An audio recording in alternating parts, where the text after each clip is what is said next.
Hello and welcome to Book Drops. I am Don Boozer, the manager of the literature department here at Cleveland Public Library and the coordinator of the Ohio Center for the Book.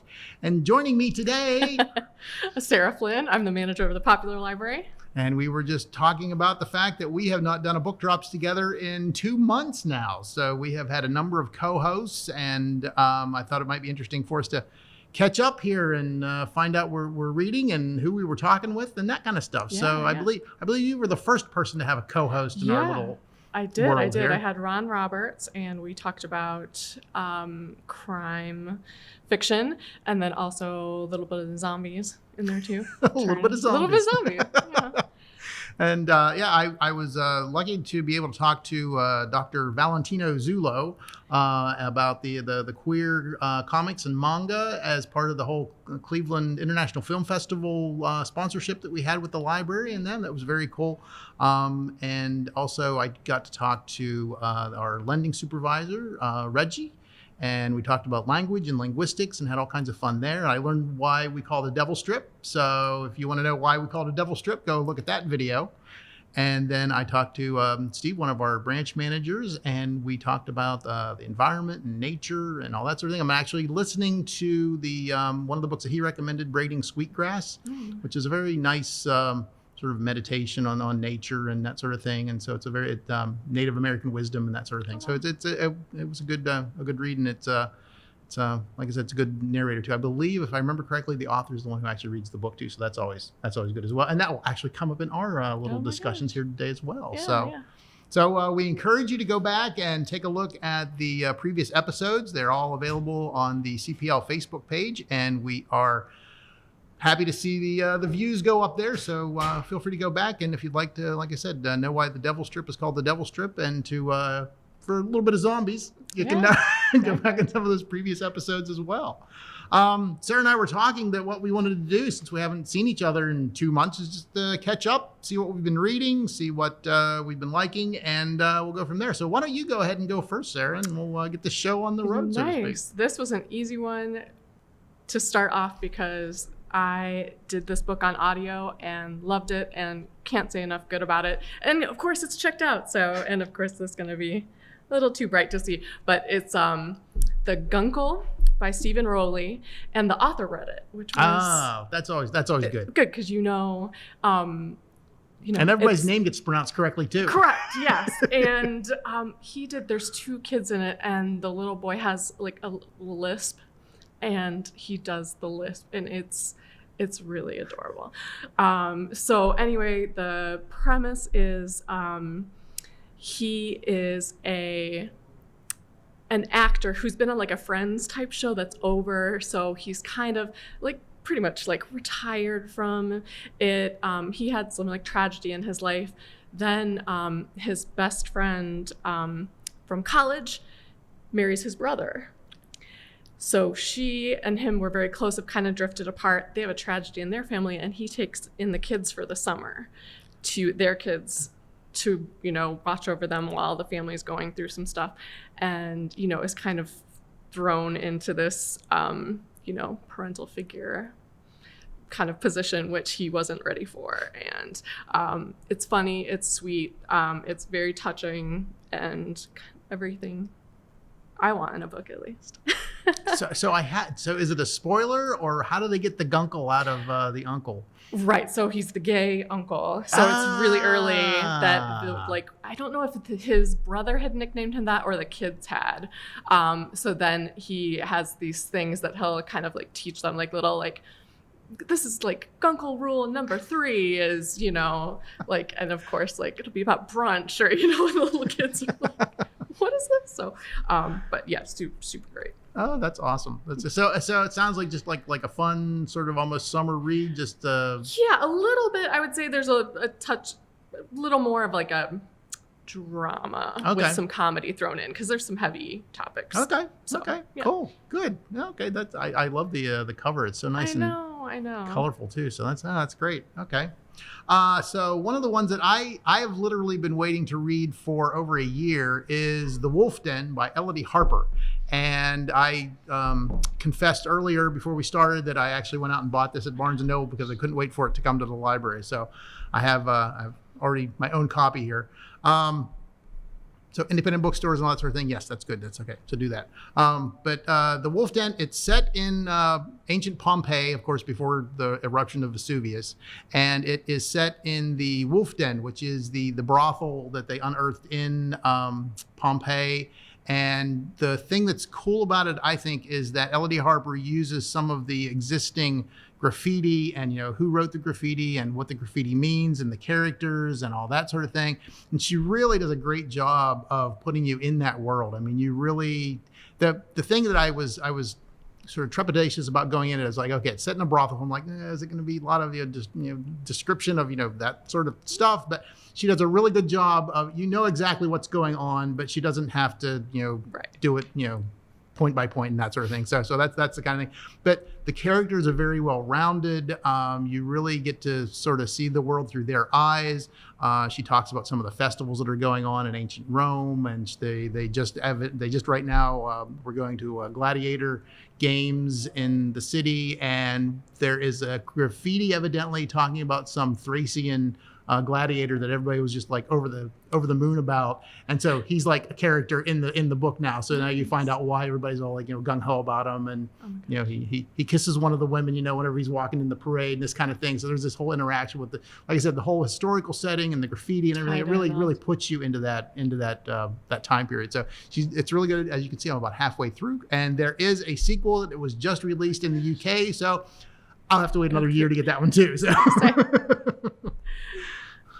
But that is definitely, I would recommend that one to anybody who really is interested in historical fiction and that sort of thing. Yeah, and how had you heard about that? I think on Instagram, actually with Natalie Haynes, the one with the 1,000 Ships, she had been talking about it too, and so it's sort of like the the virtual circle thing. So we'll be bringing up a couple ancient Greece things here as we go along. So, awesome. But yeah, The Wolf Den by Elodie Harper. I definitely recommend that one. Ooh, good. I'm gonna switch darker, which is Dead Silence by S.A. Barnes. And I forget where I heard about this one, but I was reading it and had to stop reading it at night because I was having dreams about floating corpses on spaceships because they are a salvage crew about ready, like their tour of duty is almost over. That day they were going to go, meet up with a bigger ship and they were done. Except floating past them is like the Titanic of spaceships that have been lost. Huge luxury space liner that all of these celebrities went on 20 years before, and it's been missing for that long. Oh, wow. And so what do? But go aboard. Of course. Because you really could smuggle some stuff. You could, so, they all have different opinions about, what could possibly go wrong. Exactly. So, as soon as they get on there, there's like things scratched in blood on the walls and, just from there on, it's just terrifying. Oh, that's awesome. You never know what's coming. And there's a lot of parallel to Aliens. And I always kind of pictured like that, even though it's not like a, exactly. It's so scary. So loved it. Scary. Fantastic. Do you know if it's an audiobook too by any chance? That sounds like something that would just be terrifying to listen to as well. I know. I almost sometimes do better with scary stuff on audio. It just didn't happen that it came in on Libby as the book form. So I did it. But yeah, I think it does have an audio. Well, there's another that has to go to my Goodreads list now. The passion with which you describe the books that you really like, it's like, oh man, this is like, I just don't, too many books in too little time. I know, I was saying how I had to DNF quite a few books so far this year, and this one, not one of them. It is so great. And for those of you, DNF is? Did not finish. So I have a separate shelf on Goodreads where I toss those aside. So. Oh, wow. But then the ones who make it are really worth it. Oh, that's cool. Okay. Dead Silence by S.A. Barnes. Yep. Okay, that one's on my list too. That's pretty new. Yeah. I've been reading more nonfiction and essays recently too, and one that I've actually this is a library copy, but I actually have a copy of this as myself. This is the Ingenious Language: 9 Epic Reasons to Love Greek by Andrea Marcolongo. She is an Italian author, and she talks about the Greek language, basically about, what things we've lost and that sort of thing. And I found it fascinating because I'm in the throes of the past, 20 years trying to learn ancient Greek. But I thought that she really does a nice job of outlining, what really makes it different. I marked one spot here just to give an idea. So she said, ancient Greek paid time little mind. The Greeks expressed themselves in a way that took into consideration how actions affected speakers. Free, they always ask themselves how. Imprisoned, we always ask ourselves when. And then she talks about aspect and tense. But she's a really good essay writer. It's a really good translation, too. It was originally published in Italian. But for anybody who is interested in, why, ancient languages are different than what we are now, because I think we're so used to just thinking, past, future. That's just the way it is. Right. It's a whole different way of thinking that can be conveyed in one or two words. So it's a fascinating little book. So The Ingenious Language by Andrea Marco Longo is definitely on my list there. Oh, wow. I got to sneak some romances in. It's just a matter of which one. I'm going to go with Beverly Jenkins' Rebel. And I've done some Beverly Jenkins before, and she does not disappoint. And I did this on audio. Some of her audiobook readers I love, and some I don't love as much. So I think it just depends. You're so diplomatic. I know. So, if you start an audiobook and, maybe it's not for you, especially for a writer like this, there's going to be other people who read books. So I just got a different one. So this is great. This is set post-Civil War in Louisiana. She's a school teacher and teaches adults, and her school is vandalized, and she needs to find, of course, a bunch of things happen at once. She's attacked on the street. Her school is no longer a viable place to teach. She gets kicked out of her boarding house. I mean, all of these things happen at once, and gets picked up on the side of the road by Drake Levesque, which may be one of the best romance Drake names. Levesque. I mean, come on. Right. So, and now I know there's a Levesque family, which is huge, and other books about other siblings. So great. He's a great character. They're both great characters. And he has a really large family and support system, so he helps her. She stays with his mom, gets back on her feet, and starts teaching again. And then her dad thinks she just has a little bit too much freedom and wants her to marry, and doesn't like this, teaching and working, and she needs to be a housewife. So you can read it and see how all of that plays out. But it's just love Beverly Jenkins. Oh, that's awesome. And she was a librarian, so. Oh, that's right. I forgot about that. Well, there you go. So maybe on a different tack here, I would recommend, and I just got done reading for a book discussion, Sabrina by Nick Dernasso. And this is the first book to be longlisted for the Man Booker Prize. So of course, Mouse won a Pulitzer back in the day for a special Pulitzer, but this one was actually longlisted for a literary prize. So this one was noteworthy as well. One of the best descriptions of this that I heard was that it might not be the best book of 2018, but it's the best book about 2018. Because the basic premise is that there is a woman who goes missing, and her boyfriend ends up in Arizona. I think it's Arizona or Colorado, out in the Southwest, to live with his friend because he can't deal with the what's going on. His girlfriend went missing and nobody knows where she is. So it's a big thing like that. And these two friends haven't seen each other for years, and he just sort of shows up. And it ends up then that they do find the girl, that she's been murdered. And then it goes on to show how everything just unravels from there, because what happens is, and the reason it's a great book about 2018, is that it really brings in social media and how these radio talk shows that are sort of the right-wing conspiracy theory radio shows will just spin things out of proportion, and how you get sucked into that whole vortex. And it's really done well. And it's one of the few books, and whenever we were having the book discussion, it's one of the few books that really incorporates how much of our daily lives are taken up with social media and that sort of consumption of media, and that it really affects everybody's life. Because they were saying a lot of contemporary novels don't even mention that, there's an internet or that there's, social media and that sort of thing. So to actually have it be a really big mover of the plot is really well done. So it was really interesting. It brings in, the murdered woman's sister and her family and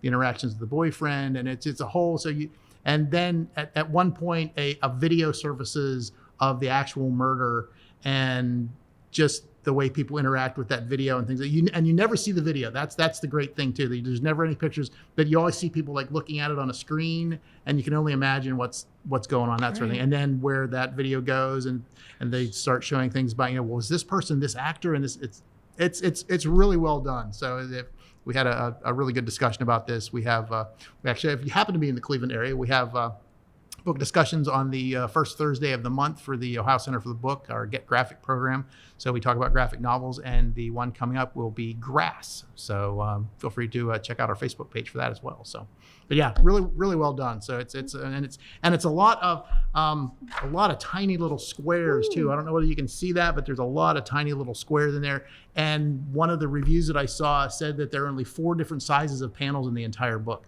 So the artist constrains himself. Wow. Like, this is the only things I'm going to do the way, and a lot of text and a lot of things. So it's a really interesting book. So Sabrina by Nick Dornaso. If you're looking for an interesting graphic novel to read, and it's actually a novel too, so it's actually fiction. So we can say graphic novel.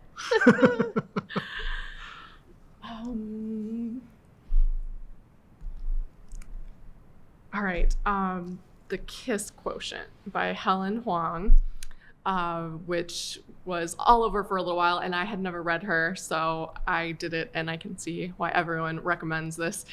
It just has everything you kind of want. So this is very rom-com-y. She does, like, I forget what it's called, almost like social media, like data management. So she, looks at why people buy things, and, is in an office all day and kind of cut off, not great with social interactions, and has had like some failed like relationships, and guys tell her, oh, you're awkward or this or that, so she kind of has withdrawn in herself and decides she's going to get better at all of this, and hires a male escort to help her out and get her back on the dating track.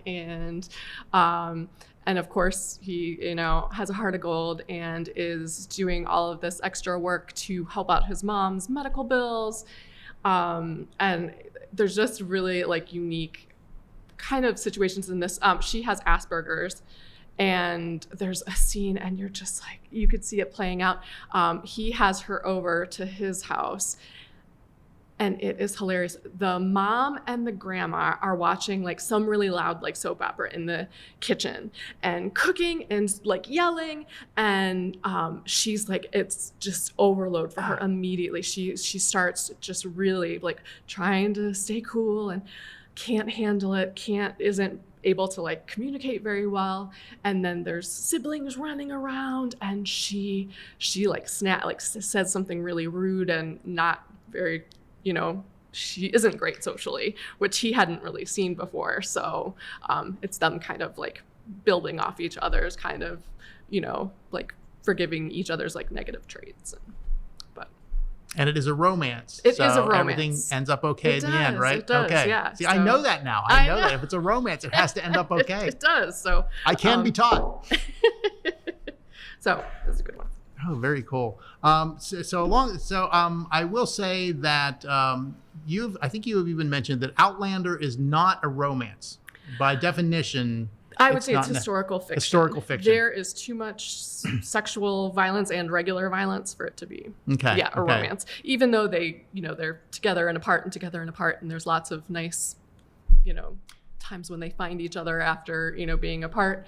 It's not. Gotcha. Yeah. So I will say that I have not read Outlander, nor have I've only watched 1 or 2 episodes. However, I am currently listening to a book entitled Clanlands by Graham McTavish and Sam Hewen.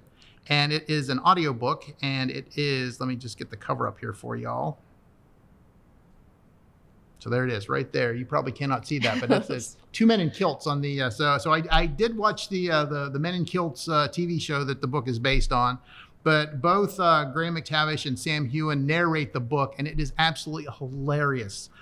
They sound like two, bickering spouses on some British TV show. They work together for exactly, so long. exactly. So it's done really well. It's that Scottish accent, but the thing that drew me in was the whole Scottish history and that sort of thing. So it's a really good book with little vignettes about the filming of Outlander and working together. And they just got done talking about this giant 6'5", reenactor who came in and taught them how to fight, and that they were, completely, intimidated by him. And he's a great guy and all this kind of thing, but he's like intimidating with his giant axes and all this kind of thing. Oh my gosh. But it's such a good thing. And I will say that the history is really top notch too. From what they said, both Sam and Graham, we're in first name basis now.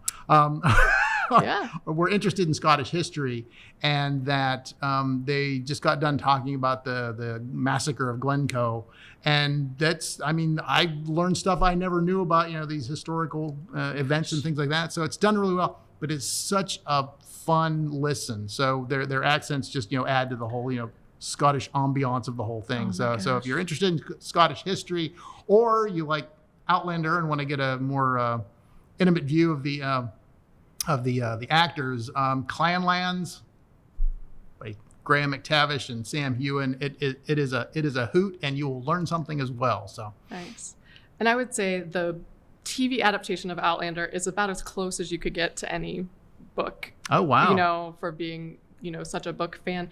The casting, and especially those two, are just exceptional. I don't know how you would have anyone else, but those two play who they play, and Claire is so well cast too. It's so funny because they talk about Sam talks about Graham McTavish's penchant for lattes and reading the newspaper, and he only ever takes 2 takes, and Graham McTavish is like, if it takes more than 2 takes, somebody's doing something wrong. So. No, you can see. Well, and it's funny because I should watch it and listen to it. His character is really pretty brutal on the show, so it'd be funny to see him not be so hardcore. I have a latte and yeah, I'd be like, what is happening? But it's a lot of fun. It's a lot of fun. And I wonder, I haven't done the Outlander. I think I only read 4 of the books, so I'm behind. So I wonder who reads them if they have a Scottish accent. That's I gotta a good find question. out. That's a big. And I will say they even whenever they're talking about different characters, like the giant reenactor and stuff, they will give them different voices and stuff. So it's not just them reading the book; it's a performance as well. So gosh, awesome. it's a lot of fun. I've been really enjoying it. This I did on audio as well. And fantastic. Alice Feeney, Rock, Paper, Scissors, a good thriller. And I need to mix up more. So if you have any recommendations, I need them, because anything like this, I actually, the next day was looking up read-alikes for Alice Feeney, because I was like, I just need more of this. Richard Armitage, who is an actor, and I always forget who he played in. Thorin Oakenshield. Yes. Yeah. So he is the male part. We got Graham McTavish was in The Hobbit. And we got, so as you said it. See, oh my gosh. We planned this all, just so you know. Just fantastic voice. He, in the book, is it's about a marriage. He is a screenwriter, and he has face blindness, which does have a scientific name, but pretty much even his own wife, he doesn't recognize faces. So he'll know his wife by her haircut or her smell, or he'll talk about her shampoo smelling a certain way, but for no one. His mother, anyone he meets, they'll be at industry parties, and the wife will have to be like, what? And that like who's coming up to talk to us. So that has, of course, runs through the plot of the story. The wife, they're having some marriage struggles. The wife writes him a letter every year on their anniversary, and the letters start to get progressively, there's more problems in their relationship each year.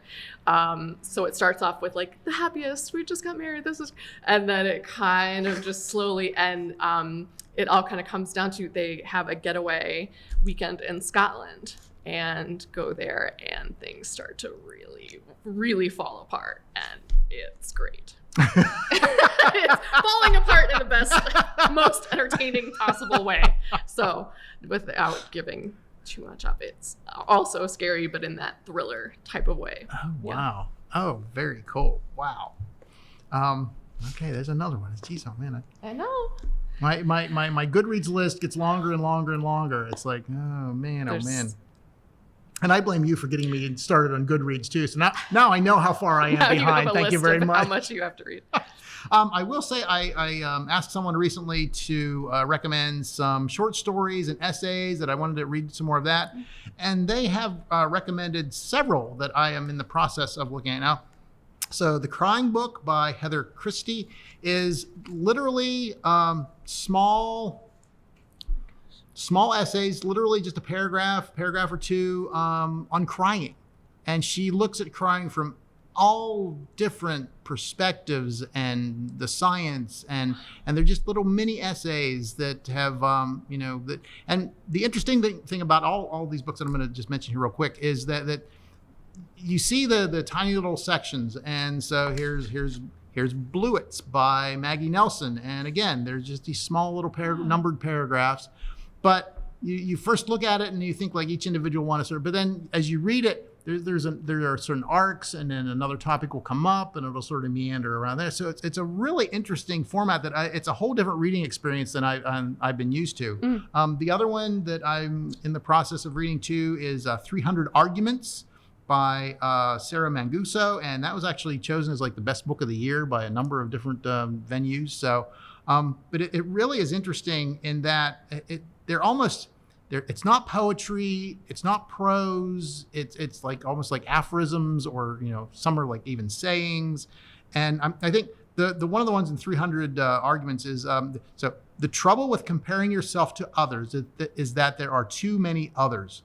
Using all others as your control group, all your worst fears and all your fondest hopes are at once true. You are good, you are bad, you are abnormal, you are just like everyone else. And that's it. That's the section so it's these little sort of thought-provoking things and it's interesting to see how they all link together and that kind of stuff. So it's a really, like I said, it's a really unique reading experience. If you're looking for something to sort of shake you up, I mean, any one of these I think would be a possibility to pick up and read. And it's one of those ones where you can almost, some of them you can pick up, open up to any page and just sort of read what's there. But if you do read through, like I said, you can sort of see that ebb and flow and the different topics coming in, that kind of stuff. So it's been a really interesting experience. So it's not your happy fun time read, but it can definitely jog your brain. So got time for? Do we got time? Yeah, by all means. All you right. bet. And I see Valentino is online. Hey, Valentino. Oh, nice. I have a genre that I didn't read before this series, which is mobster romances. I'm trying out some different things, and I really enjoyed this. It's dark. There's violence, and they're very sexy, but it's all like wrapped up in a really great package. And this is the O'Malley family, and so like the Bridgertons, it's a family, and then each book is about a different sibling.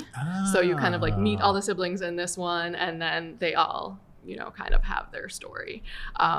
But I read all of them. Wow. and more by That's Katie an endorsement. Robert, because I really loved it. So this is the first one, The Marriage Contract.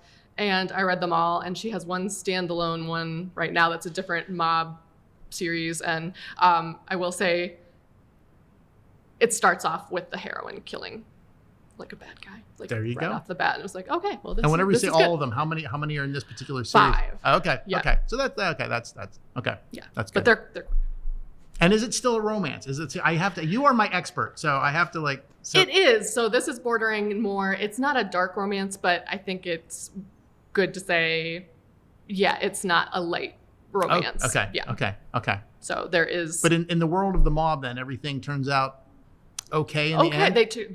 They're together in the end, and they're a happy couple, which in the romance world is, yes. That's them. Check. The ultimate, yeah. All right. Well, this is great. Well, I am so glad that we got the band back together today. Definitely. We have a few episodes in the next coming weeks that we will be co-hosting here again. So that's nice to have. As always, the older episodes are on the Facebook page of the Cleveland Public Library. So we encourage you to go back and sort of review those. And if you have any comments, please feel free to add those after the fact. And we look forward to seeing you again in 2 weeks. So happy reading, everybody.